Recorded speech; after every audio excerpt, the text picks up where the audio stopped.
Everybody, my name is Jeff Faller with the Apartment Owners Association. It's great to have you with us today. Today we're going to talk about another way that you can protect your property. There's so many different things, so many different angles. This time we're talking earthquake insurance and do you really need it?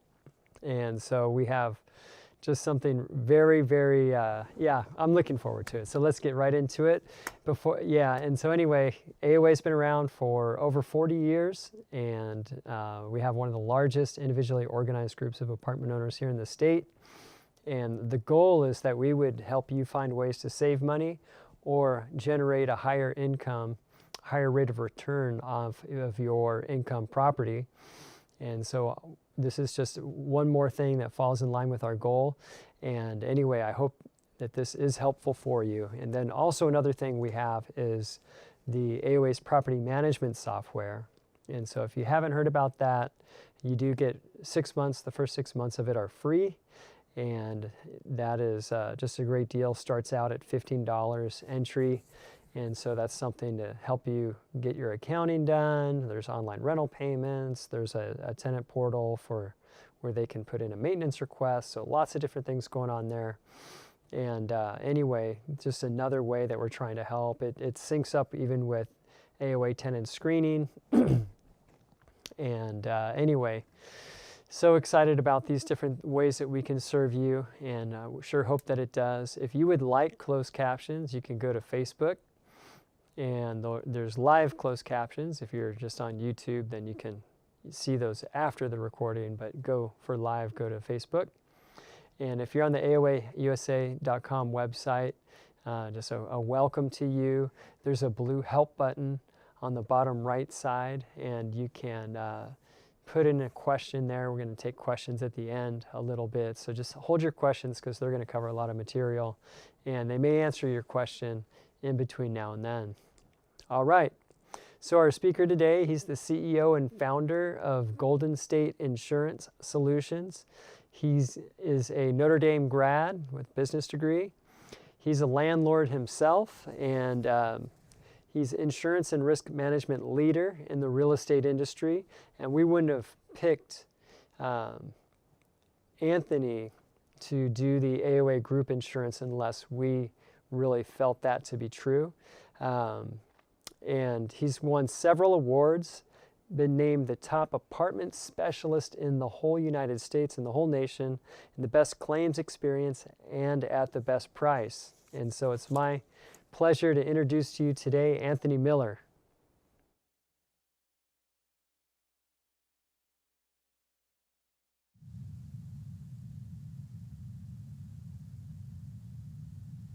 Well, we have a good one for you today.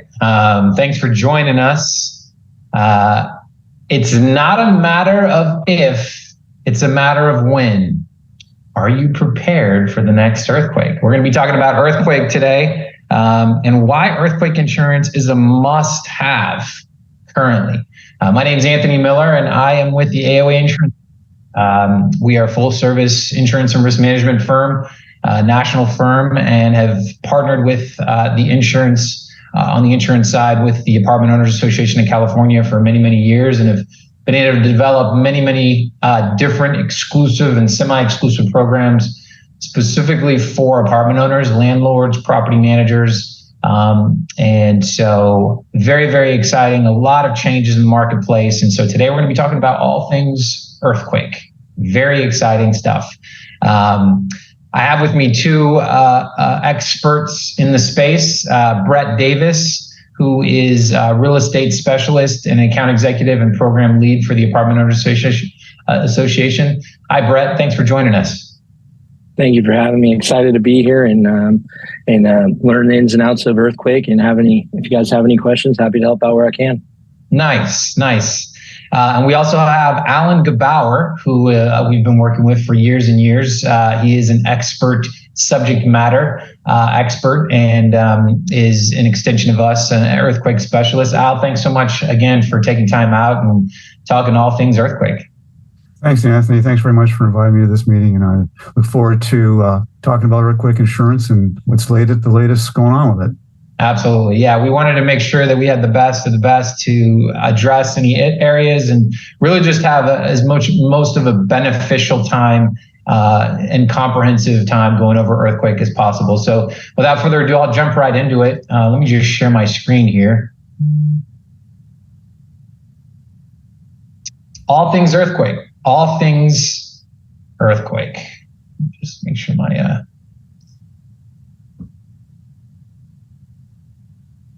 perfect.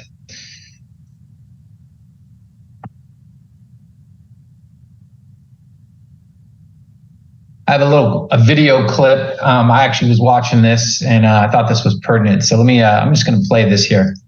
If the big one hit California, would the state be ready? The governor, Jerry Brown, says there's better than a 50-50 chance of a catastrophic earthquake that could hit LA and kill thousands. We remember 20 years ago, the 1994 Northridge quake killed 57 and caused billions of dollars in damage. Will Carr's on that. He's live in LA today. Good morning, Will. How prepared is the city for this possibility? Well, good morning, Bill. And experts tell us that a big earthquake, a magnitude 7.5 or higher, is really inevitable. They say it's not a matter of if, it's a matter of when. And when it does hit, they say that it could be as bad or worse as the Northridge quake, which happened 20 years ago. The past couple of months, we've had 2 noticeable earthquakes in this area. And they say when the massive earthquake hits the southern San Andreas fault, it could severely damage half of the buildings in Los Angeles. We have not focused on is economic recovery. And although our buildings probably won't kill people, they will probably not be usable. The California Earthquake Agency says that 90% of homeowners right now do not have earthquake insurance. They say that's because there are some very high rates. And Bill, they also say that's because it's been a relatively calm decade, but that when the big one hits, they will most likely definitely have wished that they had earthquake insurance. How good is the warning system these days with technology?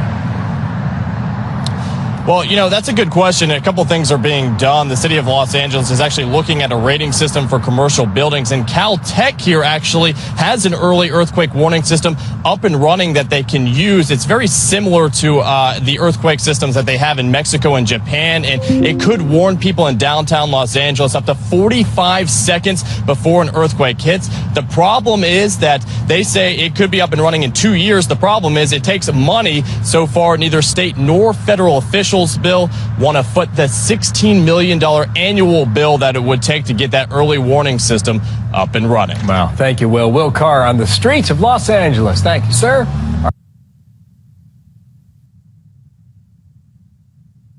Good. Well, yeah, no, I thought I'd share that just because there's just so many, it's sort of a scary thought, right? But obviously not going into it in fear, ultimately going into it with just preparation. And so just so we're prepared and we can look at the facts and look at the data so that when it does happen, we are covered.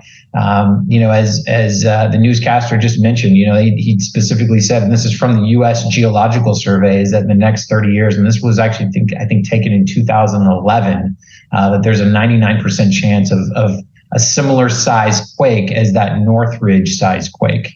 And we all remember that and the impact that had and the cost of that. Another interesting is 99% chance, 6.7, 75% chance of a 7.0 or greater. And then, in Northern California as well, 76% chance, which is higher.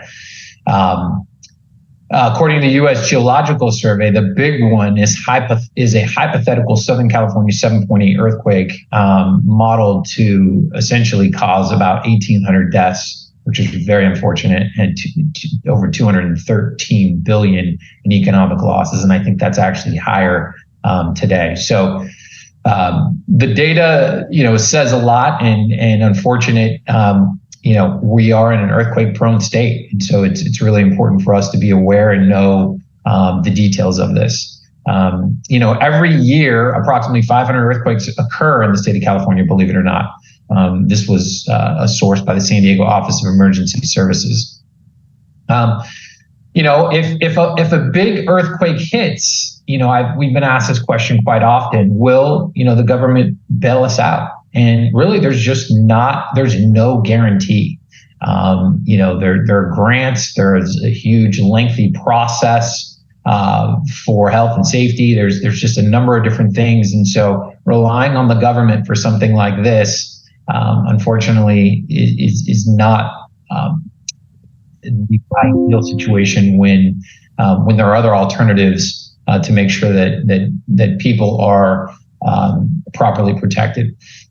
It's been a very busy past couple of weeks. You may have felt an earthquake or two. I believe there were about 10 to 15 in the state of California that were above a 3.0 magnitude. Quite a few in Northern California. I think there were 3 just yesterday in Central California in the Fresno area. And then I actually, my aunt sent me something about a week or so ago about a hole off of the coast of Oregon, which is spewing a warm fluid that is about 15 degrees Fahrenheit warmer than the surrounding water, which they say that essentially that could potentially, with those tectonic plates moving, it increased a 99% chance of a magnitude 9 or more on that tectonic plate. And so really interesting developments, a lot of activity currently.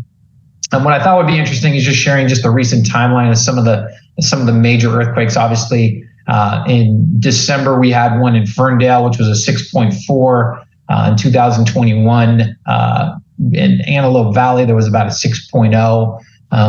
In 2020, we had 3 pretty substantial sized ones, mostly in Southern California. In 2019, Ridgecrest, I don't know if those of you remember that, but one of them was pretty sizable, 7.1. And then obviously the Northridge one in 94, that was 6.7 magnitude and affected displaced about 22,000 people, about 35 billion in damage done today. And really 6.7, I mean, if you look at the history of different earthquakes, it wasn't that large. And then obviously remember the 98, the World Series Loma Prieta earthquake, 63 deaths there and over 3,700 injured.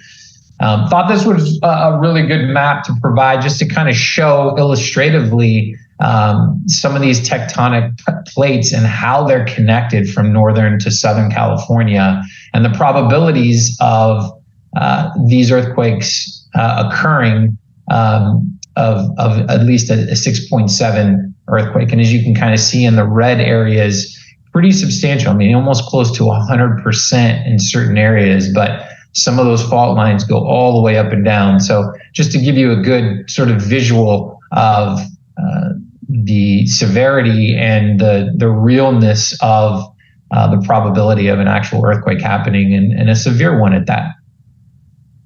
Thought this was helpful, just an illustration to provide with some of the fault lines, particularly in Southern California, and the tectonic plates. The San Andreas, obviously, that's the largest one, and that one goes all the way up. Another notable one is the San Fernando, which is close. The likelihood of a 6 to 6.8 on that one. And then the Newport, there's an Inglewood one, and the Whittier, which are very close to each other, 6.0 to 7.2 earthquake. They project in the next 30 years or so, major. So a lot of activity, a lot of faults, particularly in Southern California, that are surrounding each other.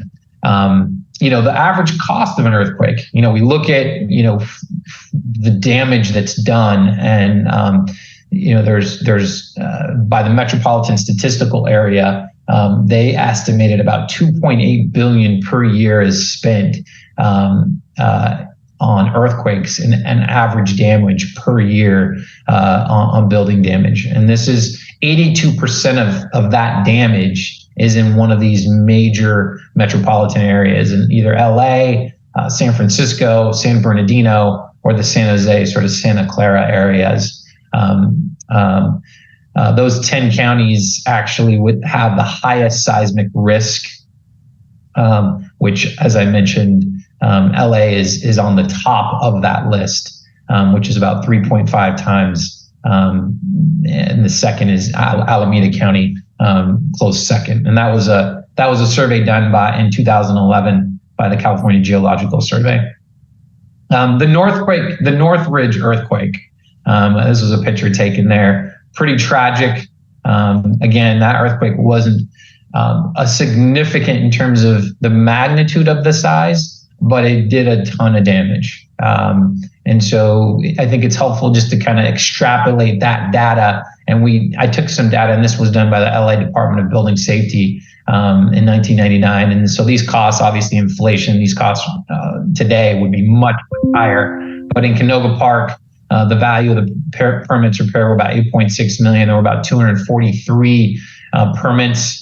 In Sherman Oaks, 488 at about 80 million in repairs done. And really, it was just across the board in terms of types of structures. And the average in Sherman Oaks was about 450 days. I think today that cost would be about 30 to probably maybe even double the amount in terms of replacement costs or permits that they would cost. So interesting data here. This obviously doesn't cover all of the building information, but just gives you a good idea that these earthquakes are costly. And if there is damage to a property, whether it be an apartment, a single family home, or sort of a mixed use, they take time to rebuild that loss of income, and they can be very costly, especially in today's market with inflation being so high.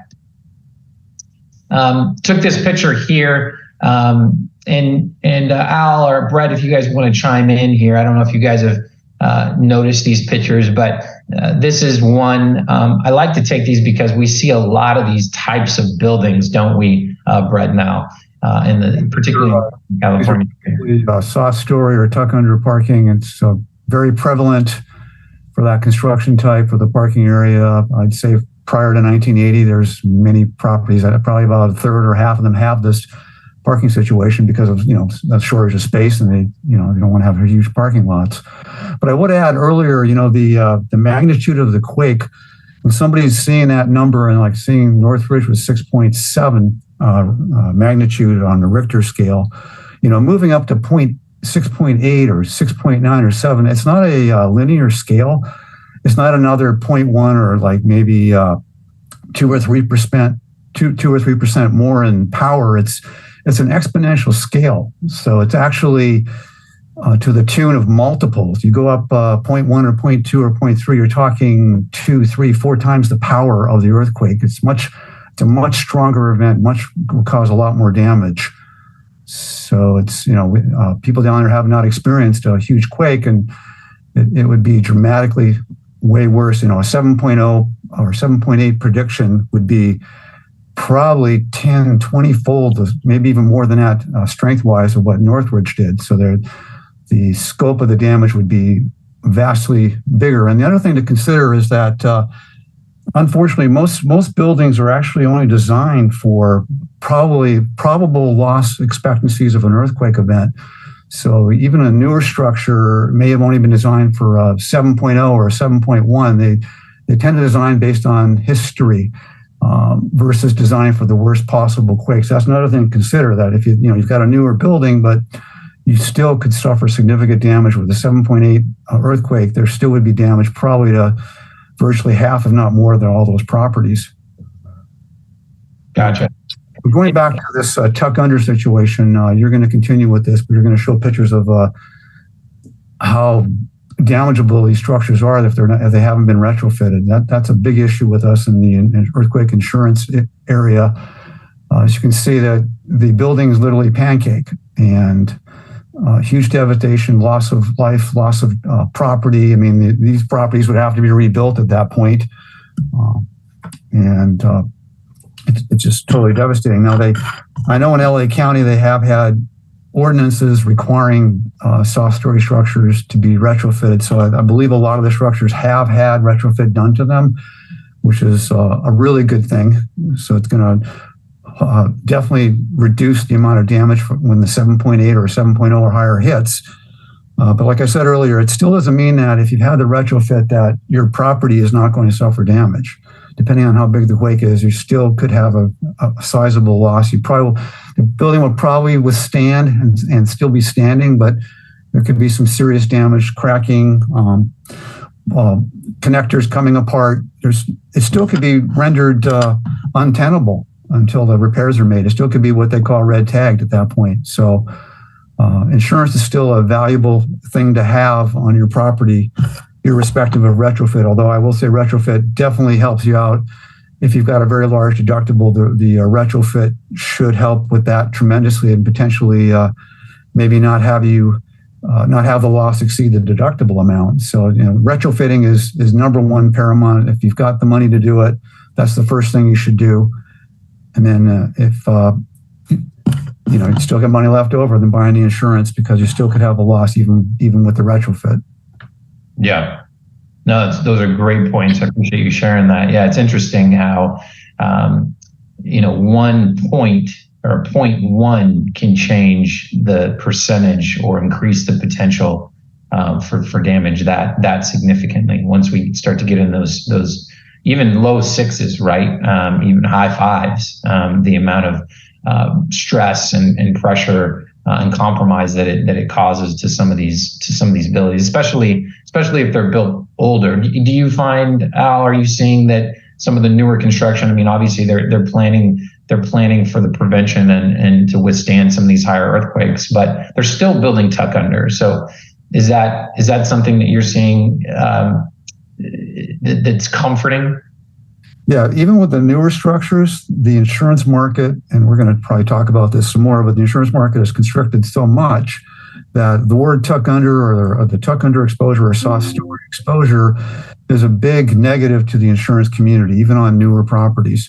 So it still will reduce the number of carriers that are willing to quote. It's a dramatic reduction. There's probably about 20 carriers in the market, and with a newer property with tuck under parking, you're probably talking a handful, maybe 2 or 3 or 4 of them would actually offer terms. The other ones are just going to decline it due to tuck under parking, even if it's newer. The market has constricted that much. Yeah. In terms of the damage, though, like obviously it's the building that's damaged and the infrastructure of the tuck under parking. That's one area, but the potential damage that it could cause to, I mean, if you see here, right, all these vehicles.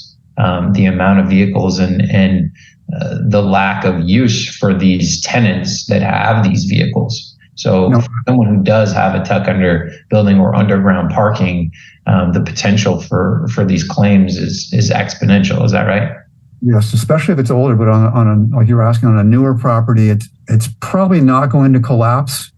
Unless you have a monster quake. A 7.8 may cause, in some cases, collapse, I believe, still, because they're only designed for a 7.1 usually, or 7. So that's because it's an economic issue. The stronger they make it, the more expensive it is to build. So at some point you got to draw a line, and that's where they usually draw the line. But I would say that if another Northridge were to hit of that magnitude and you've got a modern building, you're probably not going to have the building collapse. You're probably going to withstand that. There's going to be inspections. There may have to be some minor repairs made to connectors here and there. It's still going to cost some money to fix it potentially. It still may be a red tag situation, but the building is probably going to survive. They're probably not going to have to rebuild at that point. They're going to just repair and reoccupy and continue. But if you've got an older property, as you can see, it's tuck under parking. If you haven't had retrofitting, if you don't want to spend the money on retrofit, you ought to have insurance, or vice versa. It's pretty much a given. There's going to be a major damage on an older property. Yeah, and so I shared this. This is what an actual retrofitted structure looks like. Is that right, Al? Correct. Yeah, they're adding what they call shear walls every 2 spaces. The insurance companies like to see that, and it's because it makes the structure more stable. It actually helps hold up the tuck under area above it. Yeah, I mean, building above it. So that's the design allows it to move but not collapse. Yeah, and so the affordability to do this versus essentially have a building that is needs to be completely reconstructed is well worth it. So and not to mention the possible bodily injury that it's caused, that it could cause to potential tenants above these parking structures, or potentially even in higher units, right? Higher storied apartment complexes. Absolutely. Okay, on this photo here, you can see there's two walls they put in, and it looks like they put some steel beams in there too, or steel columns.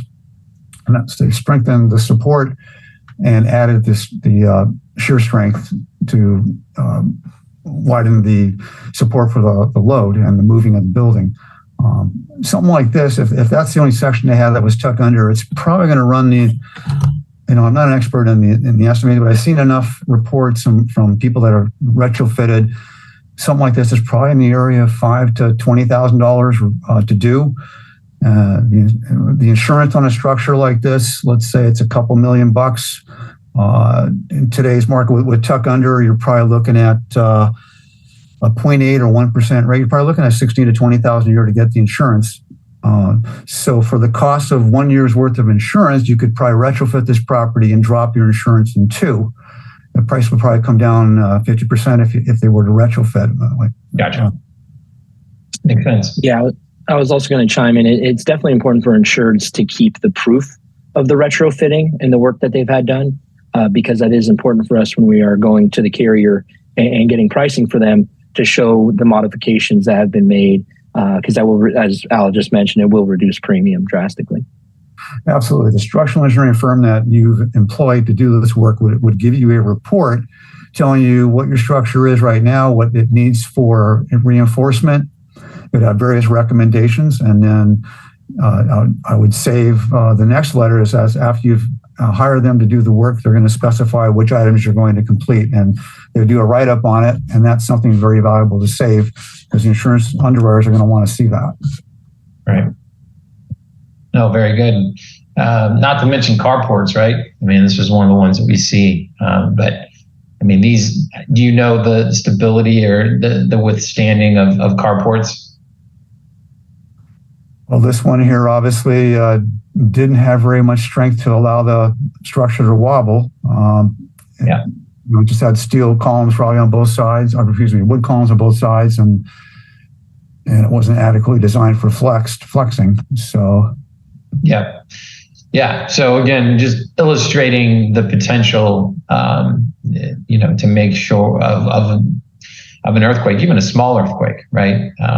And the exposure and the costliness of that, not to mention the safety as well. So having a retrofitted or having a structural engineer come and do a risk analysis of your property is definitely recommended to avoid any catastrophic events. So there's things that we can do. There's things we can do before, there's things we can do while, and there's things that we can do after an earthquake. And I just put some sort of helpful hints. A lot of these are obvious, but there's a plethora of resources out there, and I'll mention some of those resources for folks that are really interested in expanding and putting together a true risk management and safety compliance policy for their properties, or if you haven't talked to your property manager, if you manage your own properties, to make sure that you've looked into this. We've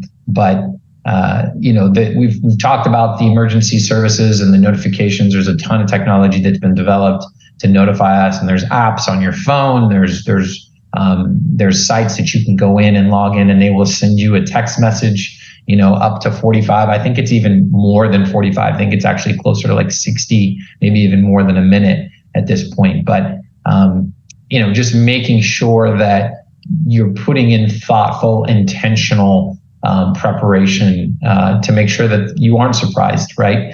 That's one of those big things. But obviously furnishings, objects that are going to fall, looking at that, looking at things around fixtures, windows that potentially will break, fire alarms, sprinklers that may be activated, and lights and power that obviously will potentially go off. Things that you can do before, obviously getting an earthquake kit, either for yourself or for your tenants. We do have some property management companies and larger syndicators that do this and give out earthquake kits or send earthquake kits to their tenants. But that's something for sure that we want to encourage, providing information on this to your tenants and being, proactive here to make sure that they are prepared just in case, because it could be 72 hours at someone. They really want to be prepared for that long. So securing any items that potentially would, be damaged, but as well for significant loss. Obviously key thing is turning off water and electricity. That is key. Clearly labeling those your water, electricity, and gas, knowing where those are, knowing where your property management, having your property management company know where those are. Repairing roof shingles, things like that, securing water heaters. Again, a lot of these may sound obvious, but these are simple things that can be done beforehand to eliminate the potential for even a much higher catastrophic loss or an incident occurring. So keeping flammable items or household chemicals away from heat, making sure that those things aren't there. And again, a lot of these are obvious, but this was one application. I think it's called Quick Feed. You can download it on your app. There's a number of them. I actually have a few.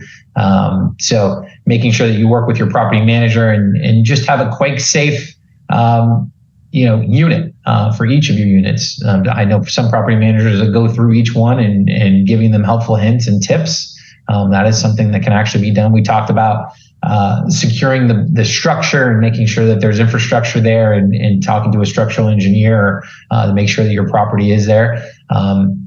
But this app is really, really cool. Al or Brett, do you guys have one on your phone? Yeah, I've got an app I think it's called Quake Feed. But hey, I wanted to add one thing, Anthony. Sure. On the previous slide to this slide about preparation, as far as gas lines, some insurance carriers are actually recommending, or usually they are recommending, there's an automatic shutoff valve on gas lines. And I think that's a pretty smart move to make. If there's a big earthquake event like a 6.0 or larger, that the gas line would automatically, there'd be a shutoff valve, which is really easy to reset. It would automatically shut the gas feed to the properties. You can have it on each individual line to each unit. You could have one for on a manifold for multiple units. But I think that would be a smart move to do too, to prevent the potential for a fire following the earthquake. And who would a property manager and apartment owner contact to have one of those installed out? There are many contractors out there that install shutoff valves. Okay. Yeah. Plumbers do it as a matter of course. My plumber did it on my house. Permits are probably needed for a commercial property, so I'd definitely look into that. But they're fairly commonplace today. Yeah, and those shutoff valves actually also work with fires as well. So if there's a heat, it has sensors on them and they turn off as well. So great suggestion. The early we talked about that. The early warning systems. The shake alert by USGS. These sensors are technology around this has expanded so significantly and so expeditiously. It's pretty amazing. Even from miles and miles away, these sensors can detect earthquakes, which allow for people in major cities like Los Angeles and Northern California to be prepared and to take action ahead of an actual earthquake. Again, during an earthquake, there's certain things, drop, cover, and hold. I don't know if I know in high school or in elementary school, we used to do that quite often. Living in California, it's funny, if you talk to someone out of the state, they're like, what? But something that can absolutely be done. If you're outdoors, stay outside, right? Go away from the buildings. Again, these are helpful hints to provide to your tenants. If you're in a vehicle, pull over. So you're not blocking the road, so you can allow the emergency vehicles to pass. I would say avoid bridges, overpasses, underpasses. Those are certain things you can do. And then obviously doorways. Doors may slam shut and cause injuries. windows, bookcases, light fixtures, these things may fall. And then down power lines, that's a big, big thing. So making sure that you stay away from these down power lines if you do see them. And then if you're near a coastline, beware. There's a lot of earthquakes that have triggered tsunamis, which could cause obviously additional risks and damage. So the key is we talk about a lot of things here that can be very scary, right? But the thing is when we're prepared, we can go into it with confidence and with assurance to know that we've taken the proper steps to be prepared. And so the key, even though it's easier said than done, but to really stay calm, to go into it with confidence and not fear, because there are things out there that can be done. And then be prepared for aftershocks, right? That is something that does happen, especially in the last couple of weeks. We've seen a ton of aftershocks above 3.0. Making sure that your sturdy shoes, structural damage, doing an inspection, a post-inspection of your property, cracks, things like that could potentially happen that you may not know until after, weeks or months after. Making sure that you have proper lighting matches or flashlights, these sort of things that could help if there is a power outage. And then obviously contacting your PG&E or your gas company to make sure that there is if you smell any gas, any leaks, any things like that, that those are turned off and a proper technician can help you with those. Another couple helpful hints, and these are things obviously you can provide to your tenants. Don't flush the toilets, especially if you know that there's a sewer line broken. Potentially hazardous materials may have been spilt from the earthquake. And then just making sure that you check on your neighbors. Key thing there, something could happen. Someone could be stuck, someone could be passed out. And so making sure that there's a plan in place to check on those that are around you. If you have pets, to make sure that they have a solid evacuation plan for them, or if they need, your nearest pet hospital. And again, if you download or text, I grab this, get Quake to this text number, or search Red Cross earthquake. There's a plethora of this data, way more information on what you can it's already completed for your tenants, for your property management, to put together a safety policy for all of your tenants, and to make sure that you are doing the due diligence, because it does have an impact on your insurance, right? Another thing, we didn't talk a ton about insurance, but insurance is a huge a viable option to protect to make sure that your asset is properly covered. And a lot of people think that insurance is this expensive policy that's unaffordable, that we're not going to have something that would be catastrophic where you would necessarily need that coverage, but it's absolutely pertinent and is useful. Al, maybe you can talk a little bit about the insurance marketplace today and what you're seeing in the insurance marketplace where it was even 10 years ago. Well, 10 years ago, I would say for prior to the last 6 years, the insurance rates for like 15 years, maybe even 20 years, were just going down like 2, 3, 4, 5% every year, gradually diminishing dramatically over time. And up about 6 years ago, we had the Northern California fires. We had hurricanes damage, and New Orleans probably got hit a couple times in that period. Florida, I think, got hit major last year. All these catastrophe events, fires, floods, hurricanes, they've added up. There's probably 6 major reinsurance for the entire planet. And those reinsurers pretty much dictate the future on pricing, and they're losing money, so they've been raising rates, and there's actually been an acceleration of that. It started about 6 years ago. They were probably raising rates on an average of 5 to 10% a year, 15%. Now it's looking like somewhere around 20%. It's starting to accelerate this year. There was a pretty hurricane loss last year. Yeah. And they are just trying to recoup their money from losses. Yeah.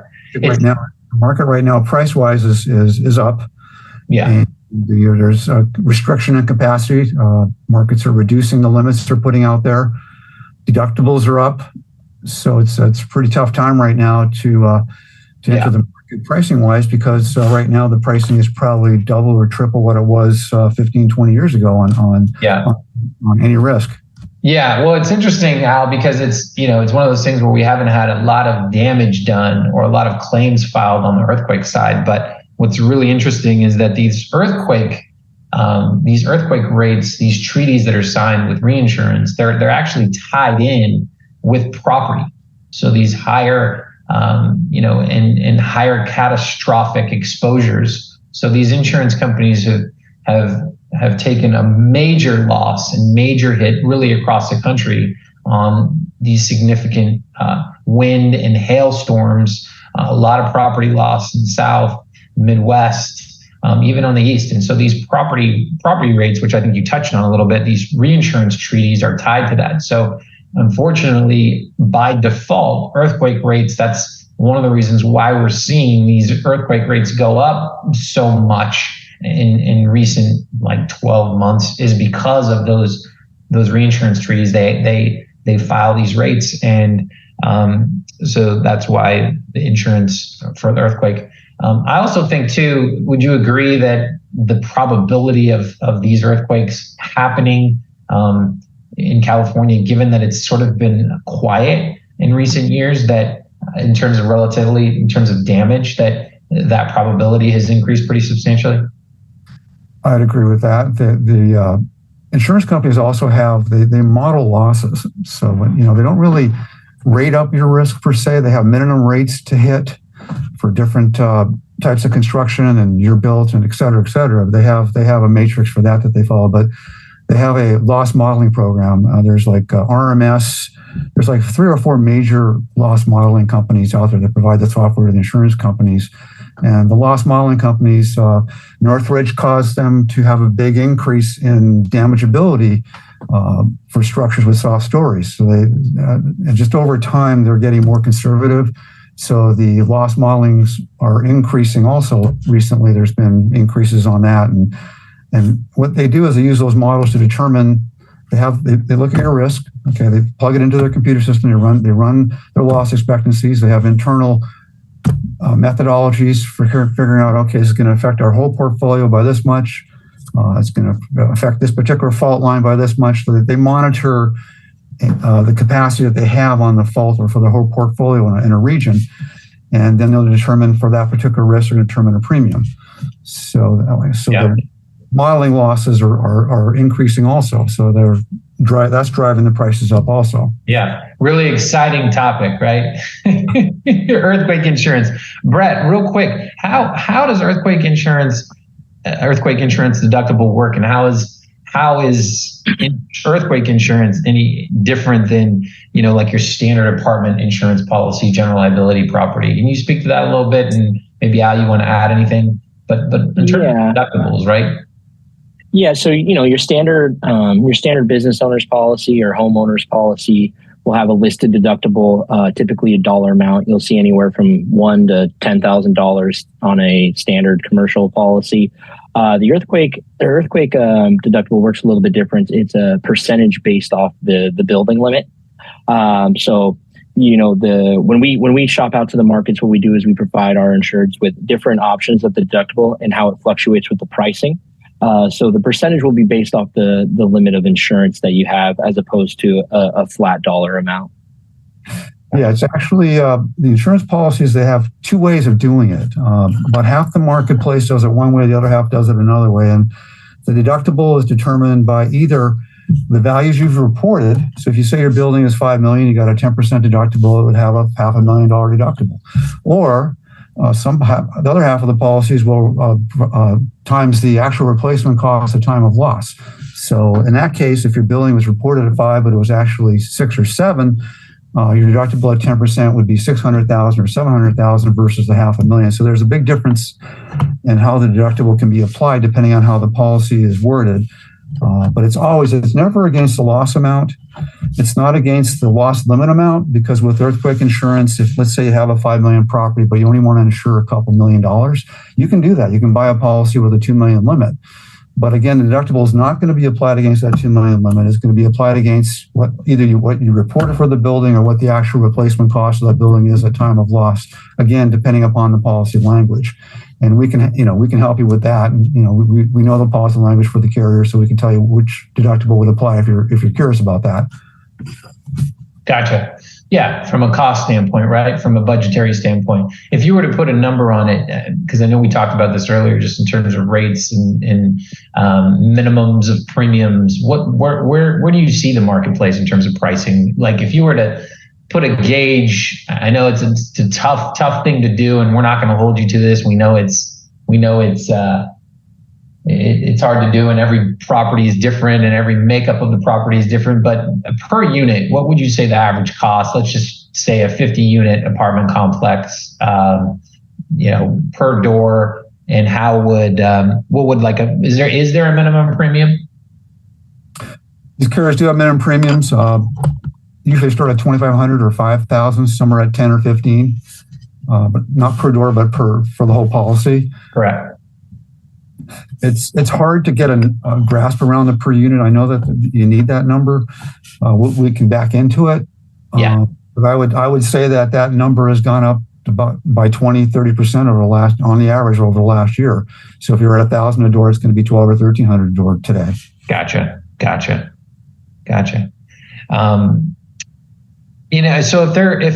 So loss of rents, right? Because we kind of talked about that a little bit. Is that a pretty important coverage in terms of if there's an earthquake and making sure that rental income is still coming in, right? Because we looked at the time frame that the potential of that property being inhabitable and not having tenants to be relocated or replaced. What is there coverage? Is that a standard inclusion on all earthquake policies, or is that something that apartment owners should be aware of? It's not like a BOP where it's thrown in on a business owner's policy, a property liability policy. They will throw in the time element, the rents coverage, as part of the limit. With earthquake policies, you always have to report it. They can write it. They can include it for pretty close to the same rate that they would back into, per se, from their loss modeling for building. They can include the rents. It's a vital thing to include, I feel, because that's their income, right? And yep. And it can take, and you showed in the earlier that it could take a year. It could take a year and a half for the permit department to even get to approving your rebuild permit. Yeah. So it's important to look at that and say, okay, I've got my rents.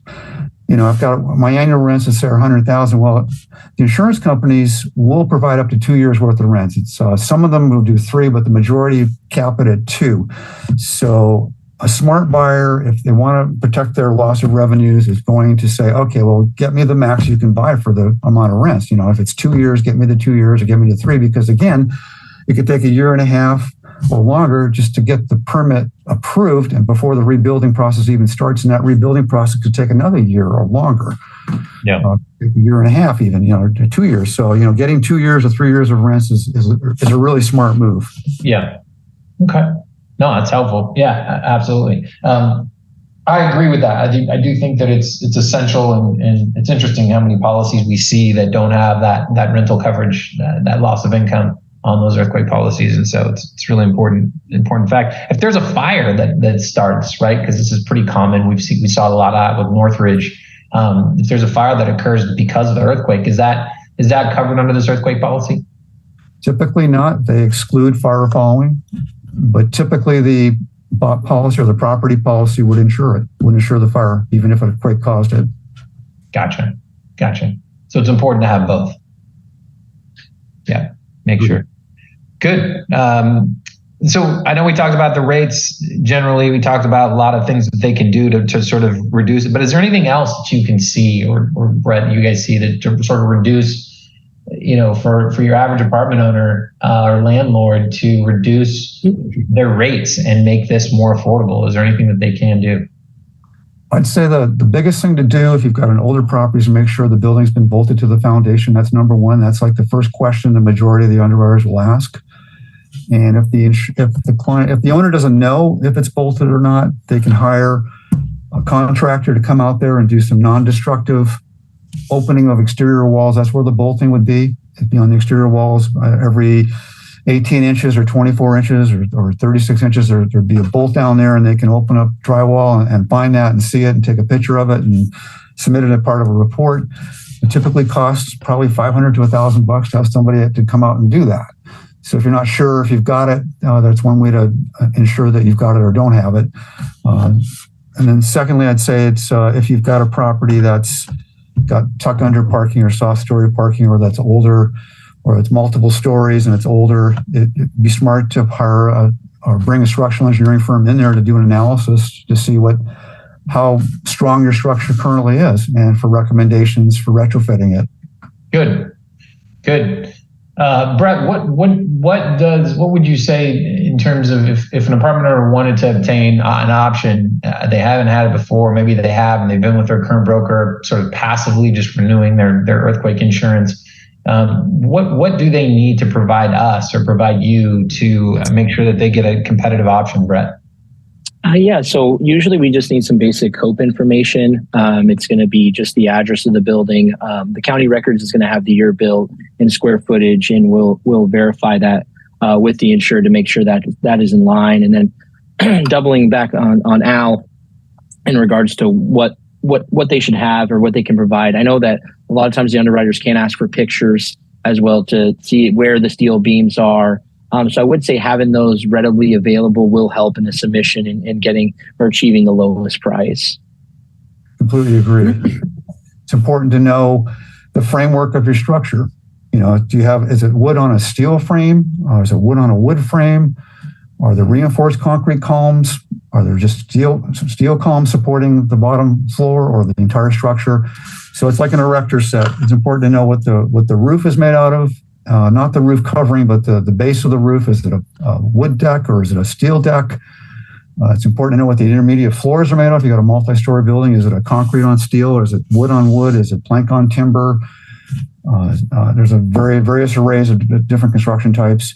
If you've got let's say if you have a warehouse structure, I know we're talking to apartment owners, but if you had a warehouse structure, it's important to know if it's a tilt-up structure or not.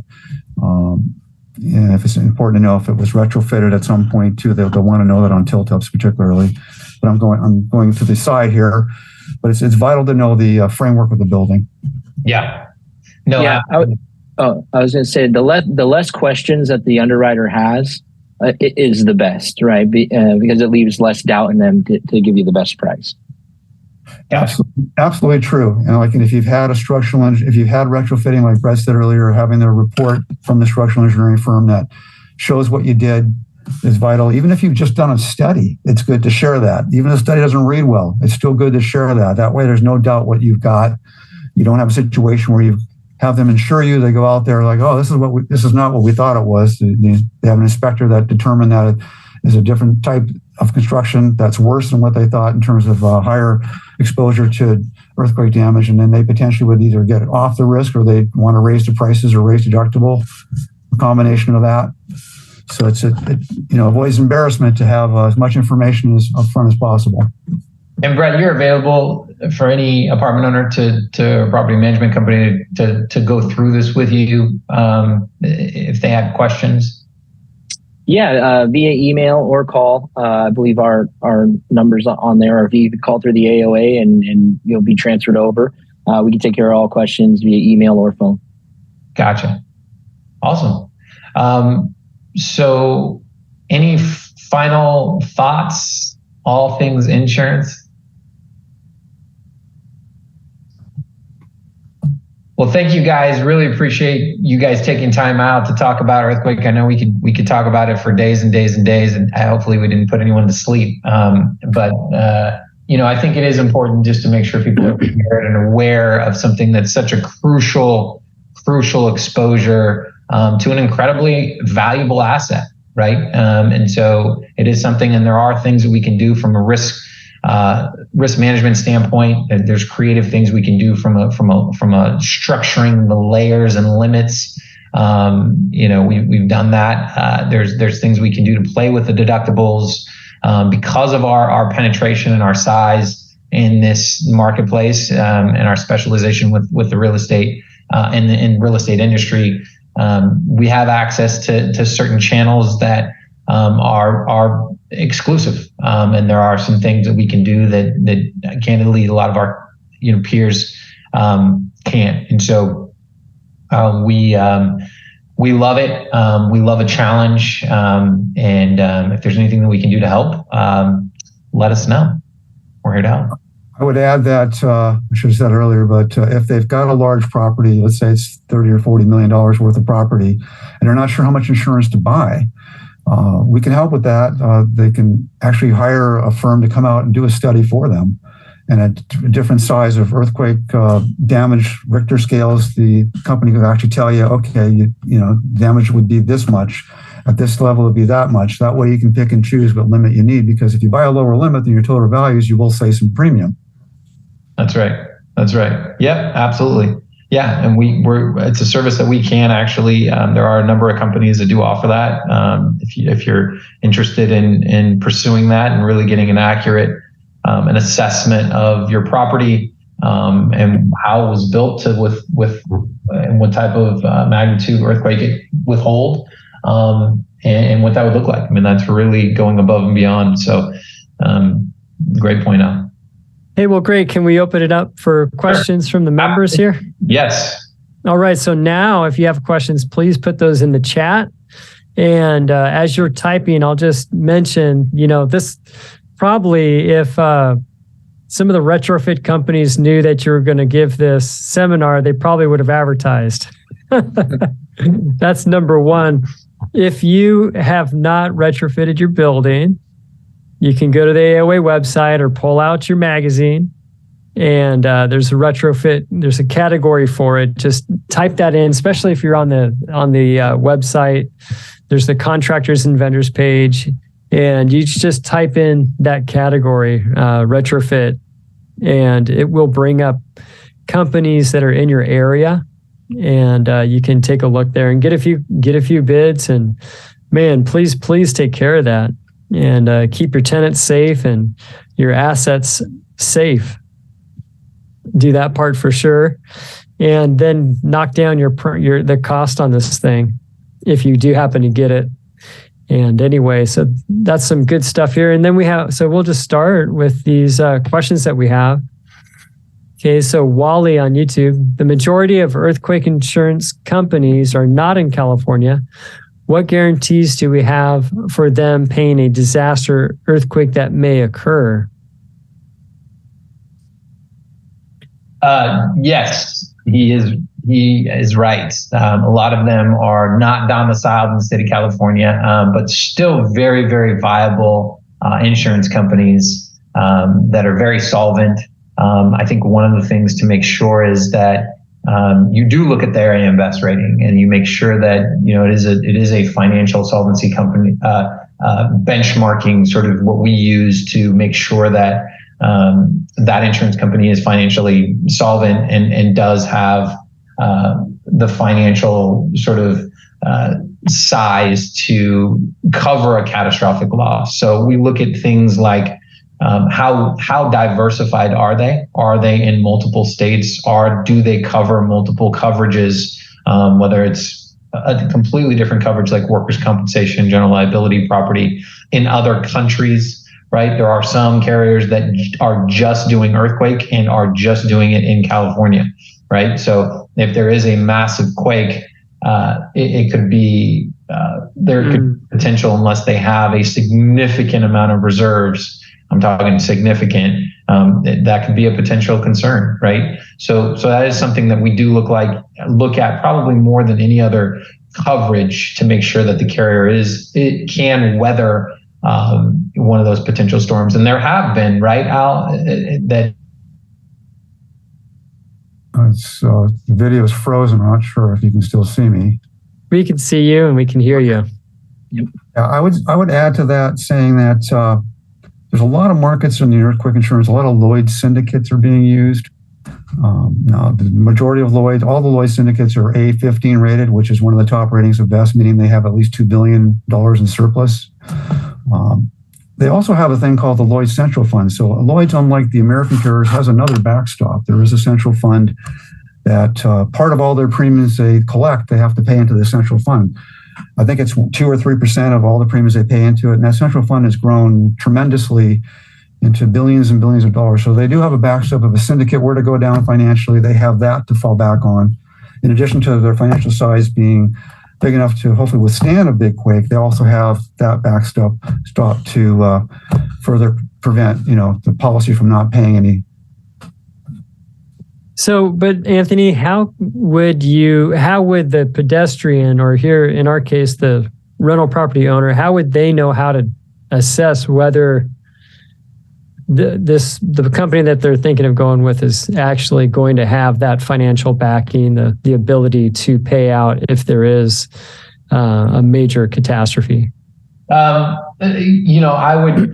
a couple of things. You can look at the AM Best rating. Obviously, you can speak with us and we can do the research for you and advise on it. But yeah, I think one of the most important things is to make sure that company is well diversified. And there are certain ways you can look at that, right? Looking at their financial solvency rating, and you can see that. You can see how large they are, see how much they have in reserves, and the longevity of their company. We have access to some of these things, and a lot of these are public companies, so you can see their financial performance historically, and then what they have an appetite for. I don't know if I got cut off, but I think there were a few carriers, right, Al, that we know of that didn't actually feather too well during some of the past earthquakes, that did specialize in earthquake and that weren't just here in California. There were a few. It was more some property insurers failed because they didn't buy adequate reinsurance, more so than the earthquake carriers. The earthquake carriers tended to have their reinsurance structure knowing that, there's events, they have to store enough money up. But some property insurers failed to do that. There are some property insurers that are no longer writing quake as a result of it. Right. But yeah, that is something I think is very important. And it's probably one of the most important coverages that we look at in terms of their solvency, because of the fact that it is, if there's a catastrophic event, it's not like workers' compensation, right? Where, it's not isolated to one catastrophic event, or even general liability, right?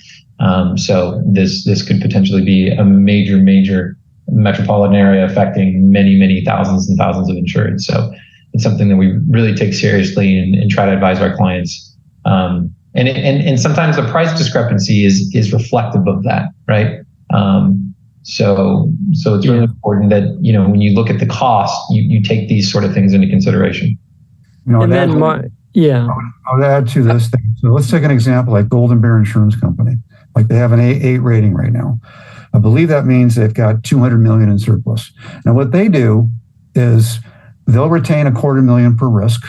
So they have hundreds of risks they write. They're going to retain $250,000 per risk. They're going to look at that. They know where these risks are. They know where the fault lines are.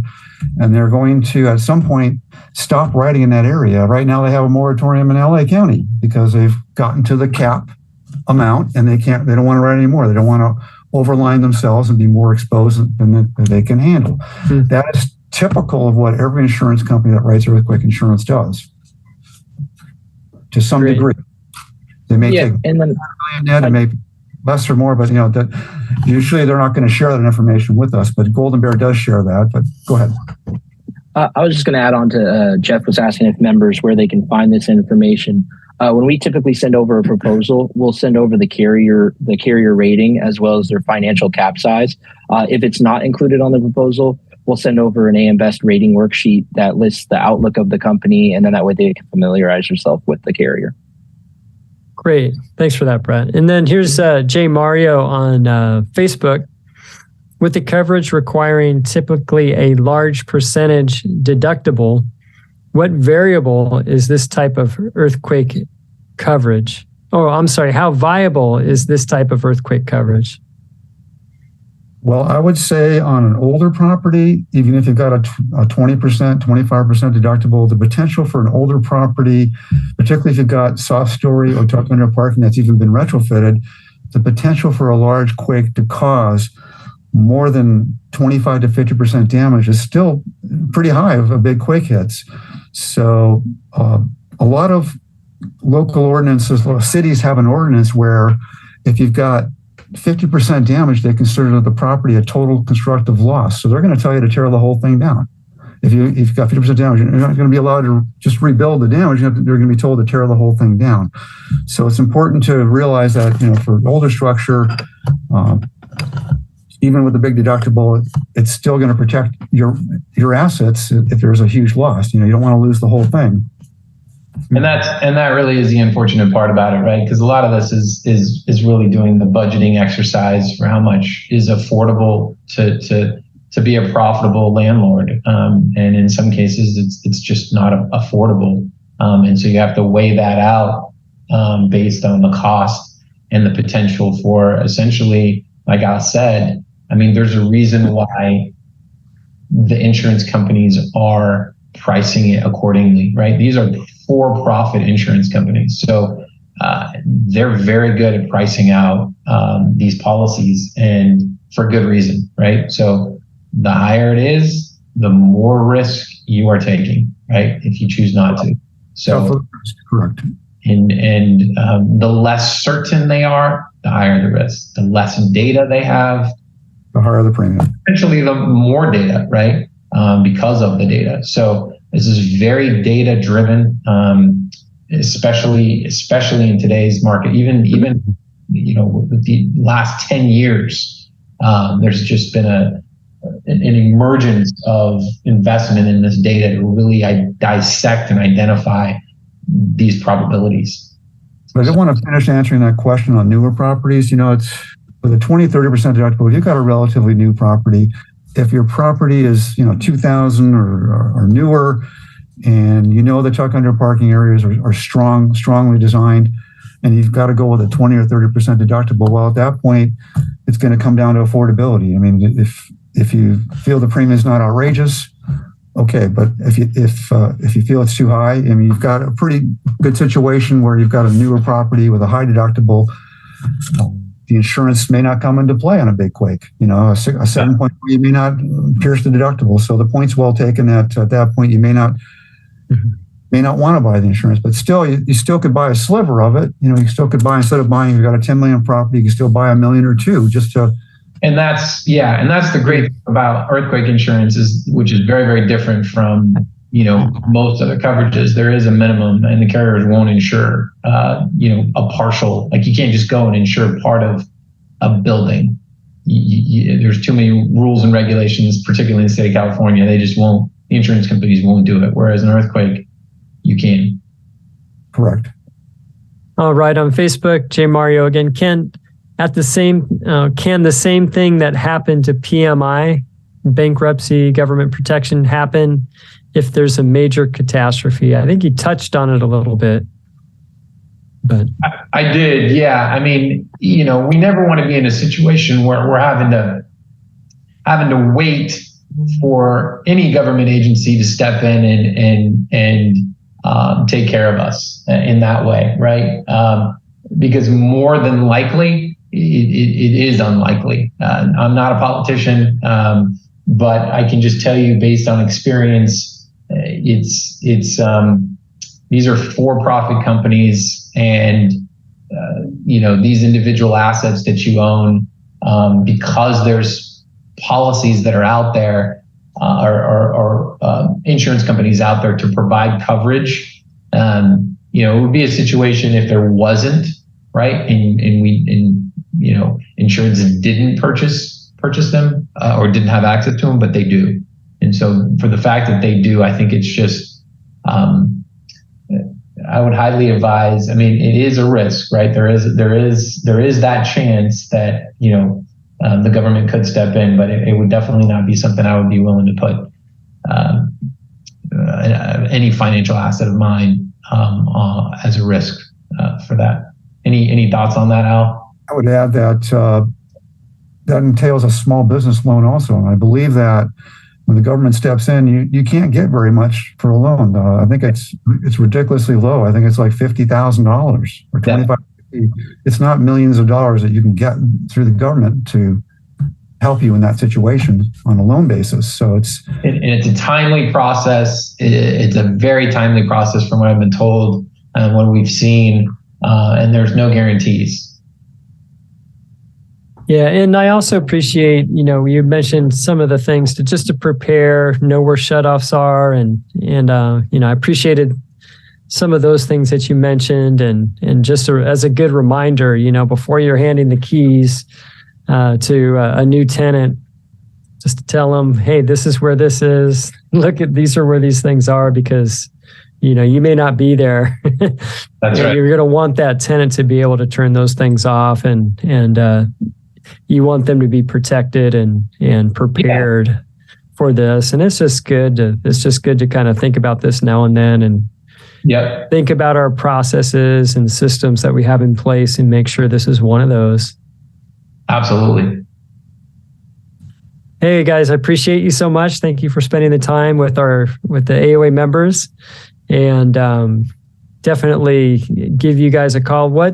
What's your phone number? I don't see a lower third going here. Yeah, the best way to reach us is 650-282-3104. And for the Apartment Owners Association team, you just press extension 1. So that's 650-282-3104. And just dial 1, and you will be transferred to the AOA insurance team, and we'll be on standby ready to help. Oh, great. Now I see it. There it is. Very good. Well, anyway. Yep. Yeah. So, go ahead. Excuse me. Yeah, I was just going to say, if you want to email us as well, you can email us at aoa@gsisol.com. All right, there you go. And then next week, I don't know that I mentioned it, but next week we have a ADA compliance video, and then also the San Diego tenant protection. So there's a whole new ordinance out in San Diego. So if you're in that area, you definitely want to tune in to hear Franco Simone talk about that. Okay, guys, we'll talk to you next time. Thank you so much, Jeff. Thank you guys for having us.